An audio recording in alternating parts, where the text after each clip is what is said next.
Takže za lidi vítám vás dnešního nového videa a dneska by se to týkalo kyberšikany a to, jak to se stalo v Kanadě.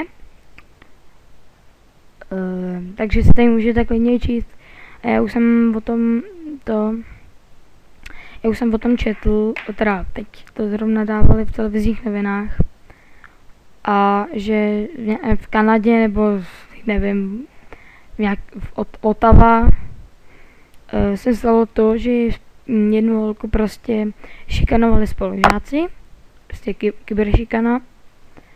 A mně tohle přijde úplně, že ty sociální sítě, které v podstatě jsou teď, jako ty moderní sítě, třeba Facebook a tak, prostě Twitter a tak, nebo Twitter je, a to je jedno.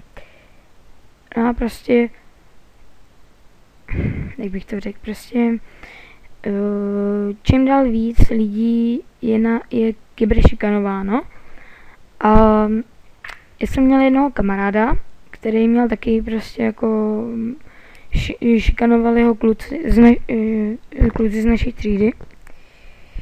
Že jo, tak jednoho dne tomu prostě řekl rodičům, kluci měli průser, od svých rodičů samozřejmě zaracha, protože a ty děti dostali 2 schování za to, že ho takhle šikanovali. A prostě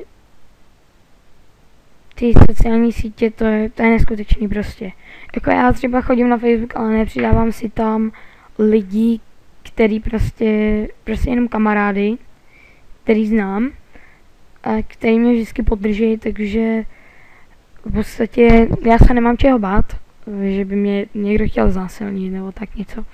Žádný výhrušky mi zatím poslány nebyly, takže v pohodě. Žádným starším lidem nebo jako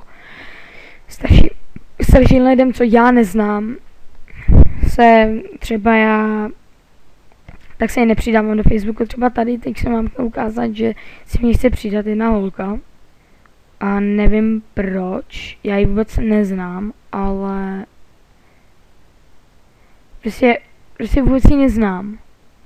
Nevím, proč by se mě měla přidávat, je asi tak 15. A chce si mě přidat, takže ne. Ne, děkuju. Takže vidíte prostě, i když se vás chce něco přidat, že se někomu líbíte, jo, to je můj kamarád, jestli se chcete někomu líbit, teda, jestli máte takovou představu, že si vás někdo přidal k tomu jenom protože se mu líbíte a je mu více jak vám, tak bych se raději nepřidával, protože víte, jaký jsou lidi v dnešní době, některý svině, a prostě sociální sítě jako Facebook prostě to všechno vyvolávají. Kdyby ty sítě nebyly, no, tak by to bylo úplně nádherný život prostě pro ty lidi, co mají co byli kyberšikanovány. Kvůli se tomu ještě jedna tady zabila, že jo, právě v té Kanadě. Tady si můžete přečíst. Ottawa. S Kanadou hýbe případ 17leté středoškolačky Renaty asi Parosové.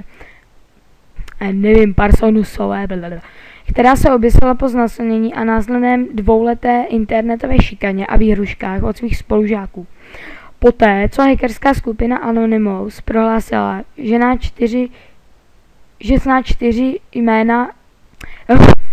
zná jména 4 násilníků. Policie v provincii Nové Skotsko vyšetřování znovu otevřela. Takže vidíte prostě, že to jsou některý lidi hodně hrozný svědě, když jsou z naší třídy, prostě znáte tucty filmů, kde je v rodině i prostě táta třeba, kde prostě znásilňuje svou dceru a tak, nebo eventuálně syna. A prostě já si myslím, že některé tyhle sítě by měly být jenom jako pro takové kategorie, že by prostě si mohli přidat jenom lidi, který znáte z okolí, museli byste tam potvrdit, tak se jako jmenujou, jestli je znáte už z okolí, to už tady taky je, ale prostě chtěl by to víc, větší zabezpečení těch sociálních sítí, aby se tolik ty peďáci tady a uchyláci neukazovali. A tak no, prostě, já si tenhle můj Facebook, prostě tady vidíte můj Facebook, přidejte si mě klidně Tomáš Hovorka, ale nepřidávám rozhodně nějaký, prostě, však víte, koho, uchyláky, prostě žádný se nepřidávám, žádný víc, žádný lidi, kterým je víc a vůbec si neznám, nebo eventuálně není jim víc, ale neznám je, tak se je prostě nepřidám a prostě je to divný, no, měli by tohle zrušit, sám si to myslím a prostě by se to mělo úplně celý obnovit, měly by být jiný sítě, třeba jenom, že prostě nikde se nemůže používat třeba webka, nesmíte nikomu prozrazovat třeba, že by tam bylo upozornění, nesmíte nikomu prozrazovat třeba, kde bydlíte, nebo to se eventuálně na Facebooku také nemusíte dávat, jako kde bydlíte, já to tam třeba nemám.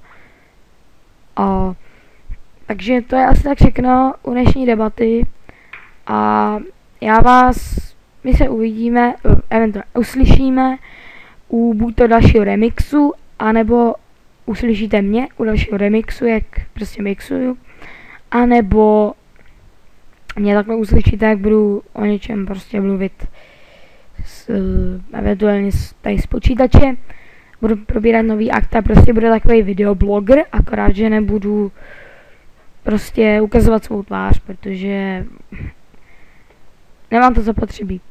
Takže vy se mějte a uvidíme se u dalšího videa.